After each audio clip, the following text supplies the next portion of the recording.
Bonjour les amis, j'espère que vous allez bien. Donc aujourd'hui, on se retrouve pour un nouveau bilan lecture. Donc en premier lieu, j'ai lu le livre de Fabiano Mattimi, Les démons de Berlin, aux éditions Albin Michel.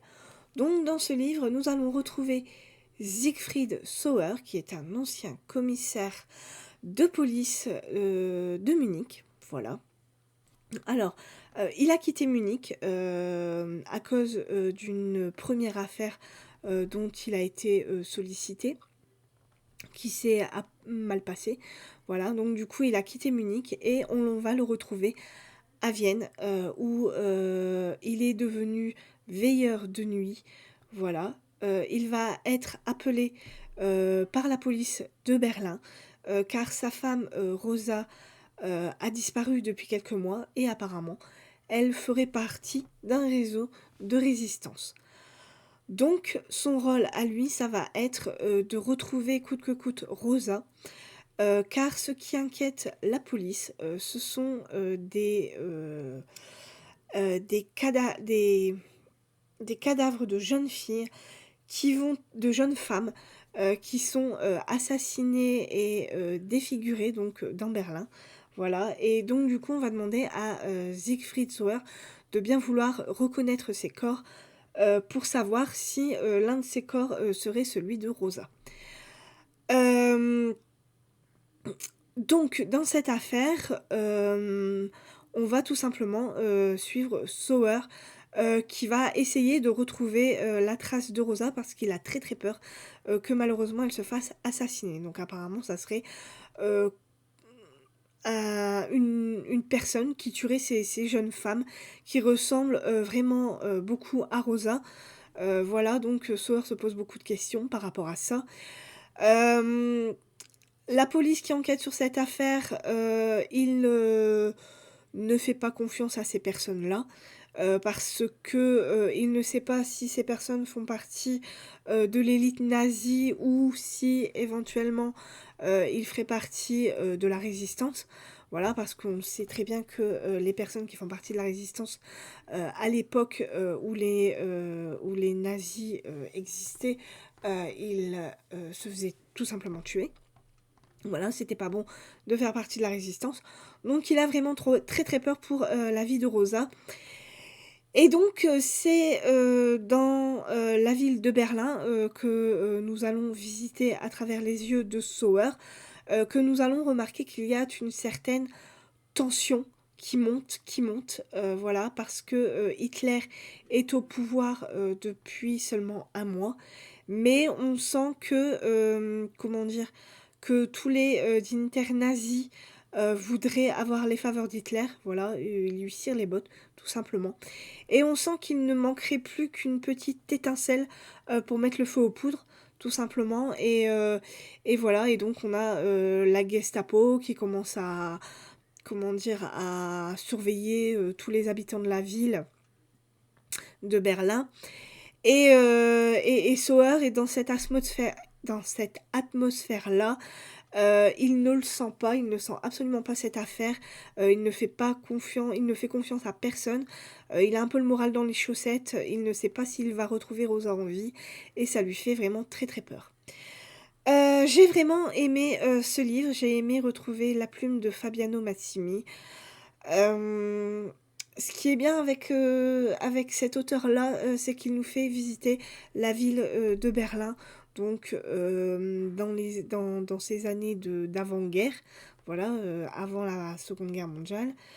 Et le personnage de Sauer est intéressant parce qu'il, comment dire, il interroge les nazis, donc là on va retrouver Göring, on va retrouver Himmler, on va retrouver d'autres nazis bien évidemment.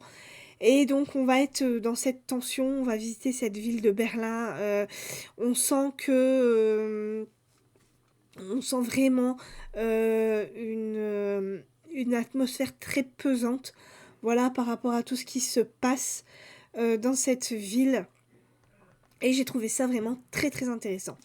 Donc si vous voulez connaître la plume de Fabiano Mazzimi, bien évidemment je vous conseille de lire avant son premier livre qui était L'Ange de Munich, qui se passe, à Munich donc. Voilà et on va, dans ce livre-là, L'Ange de Munich, on nous parle, de la nièce d'Hitler qui aurait été donc soit assassinée, soit qui se serait suicidée et donc c'est, bien évidemment Siegfried Sauer, qui enquête donc, sur, ce meurtre ou ce suicide. Voilà, donc là on le retrouve dans, cette deuxième affaire. Donc si vous aimez, les livres historiques, si vous avez envie de connaître Munich et ensuite, Berlin, dans cette atmosphère très pesante, je vous le conseille très fortement. En tout cas, moi j'ai vraiment beaucoup aimé. J'avais eu un véritable coup de cœur pour, L'Ange de Munich. C Alors ça sera pas un coup de cœur pour celui-ci, pour, Les Démons de Berlin, mais, hem, ça a été vraiment une très, très bonne lecture pour moi. J'ai vraiment apprécié, de retourner, à cette époque-là, dans cette tension, dans cette ville sous tension, voilà et dans cet univers tout simplement. Voilà. Donc si vous avez envie de connaître la plume de Fabiano Massimi, allez-y, lancez-vous, il n'y a aucun souci. Donc, Les démons de Berlin, Fabiano Massimi, chez les éditions Albin Michel. Voilà donc pour ce premier livre que j'ai lu. Donc en deuxième, je me suis lancée dans du thriller. Voilà, je me suis lancée dans le livre de Jean-Christophe Porte, Intouchable, aux éditions City Poche. Voilà, donc c'est un petit livre de 300 pages. Alors Jean-Christophe Porte, moi je le connais, pour sa saga de Victor d'Hauterive, donc ça c'est une saga historique, voilà, qui, nous parle de la Révolution française. Là, dans celui-là, on est plus dans du thriller, psychologique, voilà. Jean-Christophe Porte va nous, parler de faits divers, qui se seraient passés donc aux États-Unis, en Angleterre et plus particulièrement aussi récemment en France, en 2017. Donc là, dans cette histoire, nous sommes avec Anne, qui est une jeune, une jeune, non, une femme d'une cinquantaine d'années. Voilà. Donc sa famille a éclaté le jour où malheureusement sa fille aînée est décédée. Voilà, elle aurait, donc selon le médecin légiste et les enquêteurs, elle se serait tout simplement suicidée. Sauf que Anne a le pressentiment que ce n'est pas le cas. Voilà, sa fille était amoureuse d'un médecin, vu qu'elle était infirmière. Elle était amoureuse d'un médecin et elle pense que c'est ce médecin qui aurait mis fin à la vie de sa fille. D'une façon, tout à fait, comment dire? Sournoise. Voilà et elle, dans cette histoire, elle va, tout simplement, nous raconter, comment se sont passés les événements, tout simplement et comment est-ce qu'elle a fait, elle, pour prouver, la culpabilité, de ce fameux médecin. Alors j'ai vraiment beaucoup aimé cette histoire. On est totalement en empathie avec Anne, voilà, qui, essaye au départ de faire son deuil et puis malheureusement, il va arriver un événement, elle va, revoir, ce fameux médecin, voilà, qui, a mis fin au jour de sa fille et ça va, lui faire remonter des souvenirs et elle, va coûte que coûte essayer de prouver, la culpabilité, tout simplement de ce médecin. Voilà, donc on va rentrer dans sa tête. On va être avec, la famille d'Anne qui, qui, la prennent un peu pour une folle, tout simplement, parce que, elle est en boucle avec cette histoire. Elle n'arrive pas à faire son deuil et sa famille ne comprend pas ça. Voilà, tout simplement. Sa famille est complètement, comment dire? Passée à autre chose. Voilà, eux, ils ont fini par avancer, alors qu'Anne, elle, est, encore avec cette histoire et tout au long de cette histoire, tout simplement, on va suivre Anne avec dans ses pensées et ce qu'elle va faire pour, réussir à, mmh, à mettre ce médecin sous les verrous, tout simplement, voilà. Donc ça a été pour moi une très, très bonne histoire. J'ai vraiment beaucoup aimé, retrouver la plume de Jean-Christophe Porte, qui est vraiment, très, très belle, voilà, ça faisait un moment que je ne l'avais pas lu et j'ai aimé le retrouver dans un registre tout différent. Voilà, au lieu de le prendre dans le registre historique, j'ai voulu essayer, dans le registre du thriller et je trouve que, hem, il a fait le job. Voilà, il a fait totalement le job. J'étais complètement en empathie avec, Anne et je comprends tout à fait, hem bah, sa quête de vérité, en fait, tout simplement. Donc si vous avez envie de lire un roman, un thriller, psychologique et de comprendre toute cette histoire, qui est basée, en gros sur, des faits, réels, voilà. Jean-Christophe Porte a pris des faits qui se sont réellement passés et il a romancé un peu, son histoire, hein, voilà, pour nous raconter ce qui se passe par rapport, hem, dans, le métier de la médecine, tout simplement. Voilà. C'est un peu compliqué à raconter, mais voilà. Je vous le conseille très fortement, voilà, donc si, vous avez envie d'un bon thriller, allez-y, lancez-vous, il n'y a aucun souci. Donc Jean-Christophe Porte, Intouchable, aux éditions City Poche. Alors ensuite, j'ai, lu donc Sherlock Holmes, Le train perdu, d'Arthur Conan Doyle. Alors là, ça va être compliqué à vous raconter, mais nous sommes, dans, 6 petites nouvelles. Voilà, c'est un recueil de 6 nouvelles.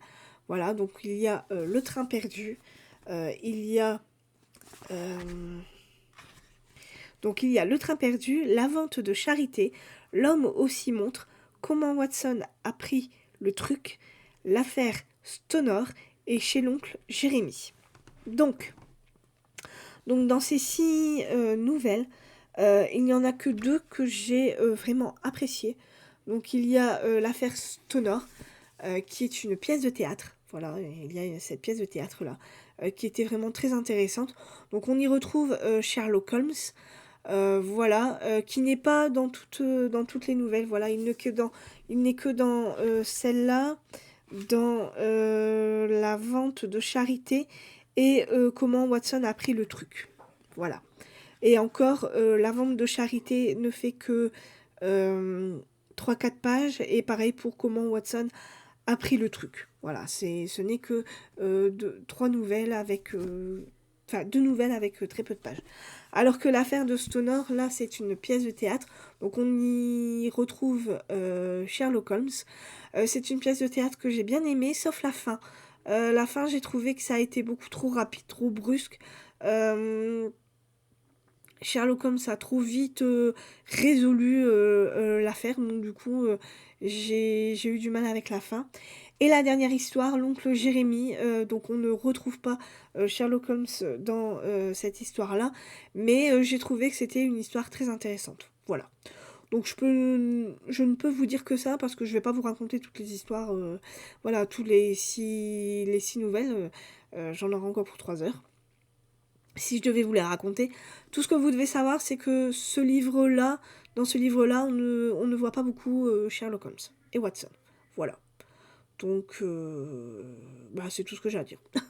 Donc, Sherlock Holmes, Le train perdu, d'Arthur Conan Doyle. Voilà. Et en dernier, livre, donc j'ai lu le livre, d'Erin, alors Beatty, moi je dirais, ou ouais, Beatty, moi je dirais Beatty. De lune et de sang aux éditions Lumen. Alors, c'est un, thriller, voilà, avec, un peu de fantaisie dedans. Donc on est, au cœur de la ville de Collis. On est avec, Catherine, voilà, qui est une jeune femme qui, est, l'assistante, d'un architecte, voilà, qui construit un énorme, sanctum, voilà, qui est en pleine construction, depuis des années de cela et le rôle, de Catherine est d'inspecter, les travaux, et les échafaudages, qui, entourent le sanctum. Un soir, au moment où elle voudrait, être tranquille pour justement inspecter les travaux et les échafaudages, elle va malheureusement assister à un meurtre, voilà, le meurtre d'une jeune femme qui s'appelle Perrette. Voilà, elle se fait malheureusement tuer. Et Catherine, malheureusement va vouloir enfin non, pas malheureusement. Elle va vouloir protéger, l'architecte Thomas vu que Perrette, 1 heure avant de se faire, assassiner, a été voir, cet architecte, donc son patron. Et donc du coup, Catherine aurait peur, qu'on incrimine, l'architecte Thomas, pour ce meurtre, alors qu'elle en est sûre, il ne l'a pas commis. Donc elle va essayer, de faire partie, de l'enquête, voilà, qui va être menée par un jeune homme, Simon de Messanos, qui vient d'arriver, à Colis et qui va être chargé, de, retrouver, le fameux tueur. Voilà. Des meurtres vont continuer à arriver, donc c'est toujours le meurtre de femmes et ces femmes, ne sont autres que des prostituées, voilà, qui sont, égorgées, qui sont, défigurées, voilà et donc Catherine veut absolument, trouver, qui est le coupable, donc on va enquêter avec elle et avec Simon. Il va y avoir une petite histoire d'amour, voilà, entre Simon et Catherine. J'ai vraiment beaucoup aimé cet univers, voilà, qui est un peu un univers de magie aussi parce que, Catherine, hem, a comment dire? Un don, voilà, avec, comment dire? Comment expliquer ça? Elle a un don, en fait, au moment où la lune apparaît, il se passe quelque chose en elle. Du coup, elle pense, qu'elle a, des pouvoirs qui pourraient, l'aider à retrouver, le coupable de ces meurtres. Mais elle en a un petit peu peur, parce que ce qu'il faut savoir, c'est que Catherine est orpheline et hem et voilà et donc elle voudrait connaître, l'identité de ses parents et elle sent que, ces pouvoirs-là ont un ont un